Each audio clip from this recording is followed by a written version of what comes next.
পবিতৰা অভয়াৰণ্যত জলচৰ পক্ষীৰ গণনা পবিতৰা অভয়াৰণ্য কৰ্তৃপক্ষৰ উদ্যোগত আৰু আৰণ্যকসহ কেইবাটাও প্ৰকৃতিপ্ৰেমী সংগঠনৰ সহযোগত এই জলচৰ পক্ষীৰ গণনা পুৱা ৮ বজাৰ পৰা আৰম্ভ হয়। এই গণনা ৮ গৰাকী বনাঞ্চলিক বিষয়াৰ নেতৃত্বত অভয়াৰণ্যখনত মুঠ 10টা দলত বিভক্ত হৈ চলিছে। এই গণনা বিভিন্ন কাৰণত পূৰ্বৰ তুলনাত পবিতৰাত হ্ৰাস পাইছে জলচৰ পক্ষীৰ সংখ্যা।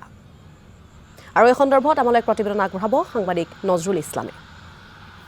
হয়, মই এই মুহূৰ্তত উপস্থিত আছোঁ পবিতৰা অভয়াৰণ্যৰ যি তামুলীডুবা আৰু কমাৰপুৰ সেই অঞ্চলত মই উপস্থিত আছোঁ। আৰু আজি ইয়াতে যি জলচৰ পক্ষীৰ গণনা সেই গণনা কাৰ্য চলি আছে। আমি প্ৰথমতে দেখুৱাবলৈ চেষ্টা কৰিম অভয়াৰণ্যখনৰ যি তামুলীডুবা আৰু কমাৰপুৰ এলেকাত যি জলচৰ পক্ষীয়ে মুক্ত বিচৰণ কৰি থাকে সেই এলেকাত কিদৰে তেওঁলোকে গণনা কাৰ্য চলাই আছে। আজি অভয়াৰণ্যখনত কেইবাটাও ভাগত বিভক্ত হৈ অভয়াৰণ্য কৰ্তৃপক্ষ আৰু কেইবাটাও প্ৰকৃতিপ্ৰেমী সংগঠনৰ সহযোগত আজি এইদৰে পক্ষী গণনা কাৰ্য চলি আছে। বিগত 2022 বৰ্ষত যেতিয়া পক্ষী গণনা চলাইছিলে তাতে 56টা প্ৰজাতিৰ 8,000 পক্ষী পোৱা বুলি এটা তথ্য পোৱা গৈছিল। আৰু 2023 আৰু 24 বৰ্ষত ইয়াৰ সংখ্যা লাহে লাহে কমি অহাও পৰিলক্ষিত হৈছে। আৰু এইবাৰ কিমান হয় সেই সংখ্যা এতিয়ালৈকে পোহৰলৈ অহা নাই।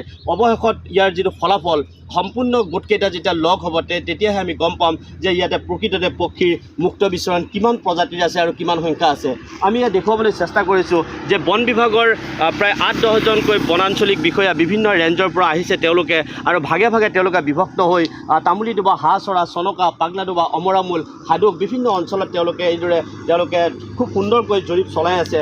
আৰু আমাৰ লগত উপস্থিত আছে এগৰাকী বন বিষয়া। আমি তেখেতৰ সৈতে কিছু কথা পাতিবলৈ চেষ্টা কৰিম যে বাইদেউ, আপোনালোকে আজি পুৱা কেই বজাৰ পৰা আৰম্ভ কৰিছে এই পক্ষী গণনা আৰু কিমানটা ভাগত বিভক্ত হৈ এই জলচৰ পক্ষী গণনা কাৰ্য চলাই আছে? আমি একদম আৰ্লি মৰ্ণিঙে গোটেইকেইজন লগ হৈছোঁ আৰু গোটেই ব্ৰিফিং কৰাৰ পিছত আমি 8:30ত কাউণ্টিংখিনি ষ্টাৰ্ট কৰিছোঁ।